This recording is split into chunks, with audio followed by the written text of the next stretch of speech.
Well, hi guys, I'm Pastor Akers. Thanks for joining me for another brief video. Today I want to talk to you about theology. What does it mean?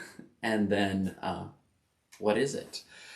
So the word theology comes from Greek, and you may be aware of other ology words like biology, psychology, sociology. The list goes on, and you probably know that means the study of something. So theology is no different. It's the study of theos. Theos in Greek means God. So theology is the study of God. And I've noticed that a lot of people use the word theology, but they mean something slightly different by that word. And so I want to talk to you really quickly about what we in the Lutheran Church Missouri Synod mean when we say theology. And we mean that there are different areas of study within theology. And primarily, traditionally, we've broken down the study of theology in four areas. The first is exegetical theology. And exegetical theology is the study of the scriptures. And so I have two books right here on my desk. The first is a Hebrew Old Testament, and the second is a Greek New Testament. And traditionally in scholarship in the universities and the seminaries, when we study exegetical theology, this is what we're studying. The Bible, not in English, but in the original languages.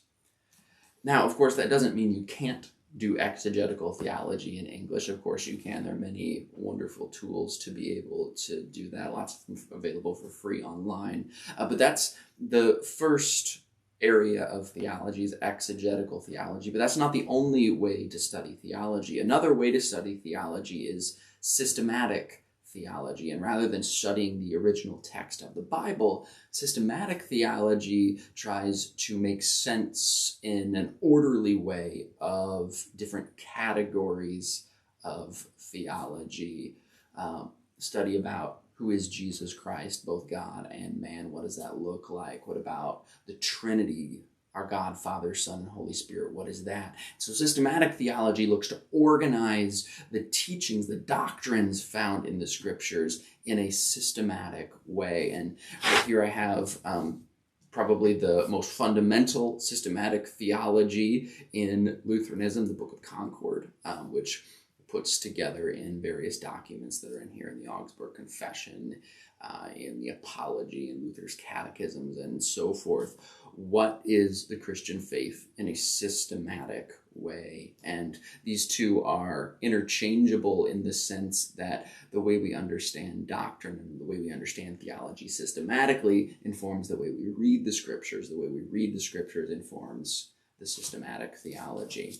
But those aren't the only areas of theology. You also have historical theology. In the Lutheran Church, we have, for as long as the church has existed, studied the church fathers of the past. Here I have a book that doesn't have anything on the cover, but if you look at the spine, this is the writings of the apostolic fathers, the earliest Christian writings that we have outside of the New Testament. And so in historical theology, we will study books like this. We'll study the writings of guys like St. Augustine or even Thomas Aquinas. We'll read Eusebius's History of the Church, and historical theology seeks to supplement systematic and exegetical theology in looking at how the church has acted in the past, how the church has interpreted the scriptures, how the church has understood throughout time the doctrine of Christology or whatever else it might be. So that's the third area of theology. The final area of theology is what we would call practical theology. How do the studies of these three areas interact with our lives today? And there's a number of different ways that can happen. I have here a preaching book. This one's called Preaching Doctrine specifically. And in practical theology, we seek to answer the question, how can we take exegetical, systematic, and historical theology and make it practical. Not that we're making it practical, theology is inherently practical, but how do we, in this case, communicate it to people in a practical way? How do we, in counseling, bring theology to a heart that is hurting and broken? How do we bring theology to church leadership in a way that's helpful?